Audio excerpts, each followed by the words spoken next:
በነገራችን ላይ ባለቤቴ ያጎቴ ልጅ ናት። እሺ በጣም ነው የምወዳት፣ በጣም ነው የማከብራት። ያጎቴ ልጅ ያጎቴ ልጅ በእናት በአባት በሁሉም አያቶቻችንም እሺ የሷም አያቶች ናቸው።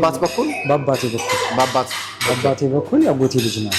እሺ የኔ አባትና የሷ አባት ወንድማማቾች ናቸው። እሺ በእናትም በአባትም ሳትተዋወቁ ነው ተዋውቃችሁ? ያው ቤተሰብ አይደለን፣ ቤተሰብ ነን። ቅርብ ነበራችሁ? ትቀራረባለህ። እሺ ከዛ በኋላ እንግዲህ ሂደቱን ልተወውና ኦኬ ግን ያው በእኛ ካልቸር በእኛ አካባቢ አንድ ባህል አለ። ቤተሰብ አውቆት ምናምን ነገር በቤተሰብ ነው የሚታጨው ምናምን ታጭቶልና የምታገባው። እኔ ደግሞ የቤቱ ሶስተኛ ልጅ ነኝ። ከዛ በፊትም 2 ወንድሞች አሉኝ፣ እዛ በታችም አሉ ምናምን። እስካሁን ያገባነው ወንድሞች 4 ነን። ሁላችንም በቤተሰብ ነው የታጨልን፣ ግን በእኛ ፍላጎት መሰረት ማለት ነው። እና እኔ ደግሞ ያው ሚስቴን ያሆኗ የህይወት አጋሬን የአጎቴ ልጅ ናት ብያለሁ። በቃ እሷን እጩልኝ አልኩ፣ ታጨልኝ። እሺ ሸሪያው የሚወደውም የሚፈቅደውም ነው። ይሄ ግን እንዴት ነው አሁን ቤተሰብ ጋር ያው አሁን በተለይ እኛ ጋር አንዳንድ ቦታ ካልሆነ በቀር ሸሪያውን ከሚያውቅ ሰው ውጪ በተለይ ለባህል በጣም በቃ እየየ የሚያስብል ነው አይደለም። ያጎትህን ልጅ ማግባት በጎሳ አንድ የሆኑ ሰዎች መጋባት የማይቻልበት ካልቸር አለ።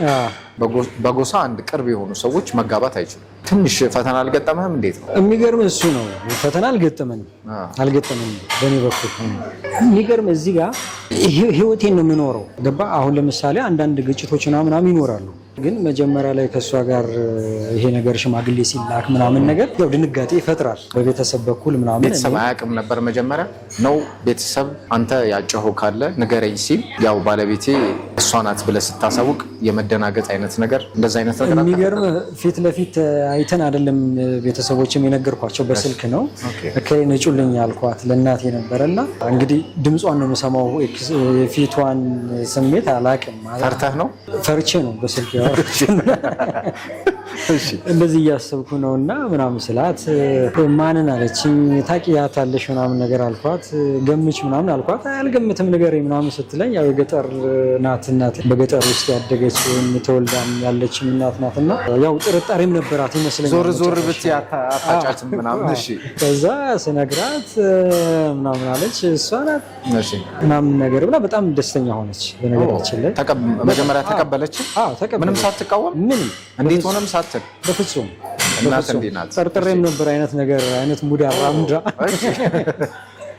እሺ አሪፍ። ከዛ በኋላ በቃ ንገሪው ለፋዘር አባቴ ማለት ነውና ንገሪውና በቃ ሽማግሌ ላክ ምናምን አልኳት። በቃ ምንም በምንም ተአምር ተቃውሞ እንትን አላለም። በባህሉ መሰረት አጎቶቼ ሄዱ።